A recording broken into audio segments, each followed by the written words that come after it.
Man shalla subha fi jama'atin, siapa yang salat subuh berjamaah, faka'annama shallal laila kullah, dapat balasan pahala seperti salat sepanjang malam. Law ya'lamuna ma fil 'atamati was subhi, seandainya mereka tahu pahala salat isya dan salat subuh berjamaah, la atauhuma habwan, mereka akan datang walaupun merangkak, walaupun sakit, walaupun dalam keadaan hujan, walaupun dalam keadaan sejuk, la atauhuma, mereka akan datang habwan, walaupun merangkak. Salat yang dihadiri oleh para malaikat, semua salat dihadiri malaikat, karena wa inna alaikum lahafizin, bersama kalian ada malaikat hafazah, kiraman katibin, malaikat itu kiram, mulia, katibin, mencatat, ya'lamuna ma taf'alun, tahu apa yang kamu lakukan. Tapi di antara salat yang paling ramai dihadiri malaikat, salat isya dan salat subuh. Apa sebab? Karena ketika pada salat subuh dan salat asar, malaikat yang menjaga di waktu malam bergantian dengan di waktu siang, bertemu pada dua salat, salat isya, salat asar dan salat subuh. Di waktu salat subuh, malaikat yang malam ini menjaga kita dengan yang akan datang menjaga di waktu siang nanti, bertemu pada salat subuh. Oleh sebab itu salat subuh itu disebut dengan Qur'anal Fajri. Aqimis salata liduluki syamsi ila ghasaqil laili wa Qur'anal Fajri. Quran Fajri, bukan Quran yang dibaca di waktu fajar. Makna Quran Al-Fajri adalah solat subuh. Mengapa Quran Al-Fajri disebut solat subuh? Inna Quran Al-Fajri kana masyhuda, karena solat yang paling panjang ayatnya di waktu semua solat adalah solat subuh. Inna Quran Al-Fajri kana masyhuda, solat fajar, solat subuh, Quran fajar yang paling panjang ayatnya itu masyhuda, dipersaksikan oleh para malaikat. Alhamdulillah, subuh ini kita diberikan Allah Ta'ala hidup, yang sama-sama tidur dengan kita malam tadi, tidak semuanya sama-sama bangun dengan kita subuh ini. Kalimat pertama yang keluar dari mulut kita tadi adalah Alhamdulillahillazi ahyana ba'dama amatana wa ilaihin nusyur. Sanggupkah manusia membalas nikmat berapa tetesan darah yang dicuci buah pinggang, berapa hembusan nafas paru-paru, berapa nikmat karunia besar Allah. Wa in ta'uddu ni'matallah, kalau kamu mau hitung la tuhsuha, kamu tak dapat menghitungnya.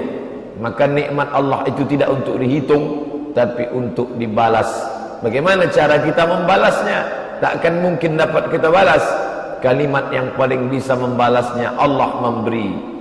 Kamu kalau mau ingin balas nikmatku, engkau ucapkan Alhamdulillah. Makanya tadi begitu kita bangun, kita bersyukur kepada Allah, nikmat besar ini engkau berikan, engkau titipkan lagi roh ke dalam jasadku ya Allah. Maka kita semua mengucapkan Alhamdulillahillazi ahyana, segala puji bagi Allah yang sudah menghidupkan kami, ba'dama amatana, yang sebelumnya mematikan kami, wa ilaihin nusyur, dan kami semua akan kembali menghadap Allah Subhanahu wa ta'ala. Bapak Ibu yang dimuliakan Allah, maka tidak semua yang diberikan Allah hidup ini bersyukur. Buktinya sampai jam pukul 5:15 ini masih banyak yang belum mensyukuri nikmat Allah. Bahkan mungkin sampai terbit matahari dia akan terus tidur. Manama, siapa yang tidur walam yusolli, tidak sholat subuh, balas syaitan, maka kencinglah setan di telinganya. Kata-kata ini kasar, buang air kecil kata orang. Tak sanggup orang mengucap kencing karena tak sopan, tapi Nabi mengucapkan itu bala, bala ya bulu kencing. Syaitan, setan kencing fi uzunaih, di telinganya. Maka kalau sudah setan kencing di telinga, tak lagi dapat telinga itu dipakai mendengar yang baik-baik, tidak lagi dapat dipakai untuk penyebab asbab hidayah. Kenapa? Karena dia sudah menjadi tempat najis, tempat kotor. Andai tempat najis manusia saja kotor, bau, najis, dekil, tidak dapat disebut baik, konon lagilah tempat kotor najisnya syaitan. Sedangkan kita mau ke tempat najis saja kita baca doa, Allahumma inni a'udzubika minal khubusi wal khaba'is. Aku berlindung kepada Engkau ya Allah, dijauhkan dari khubusi wal khaba'is, setan jantan, setan betina. Konon lagilah tempat itu memang tempat kencingnya setan. Maka alhamdulillah, nikmat terbesar diberikan hidup, nikmat paling besar diberikan istiqamah iman dan Islam. Nikmat terbesar lain adalah ketika kita menjadi orang yang bersyukur. Apa kata Allah Subhanahu wa taala? La in syakartum, kalau kamu bersyukur.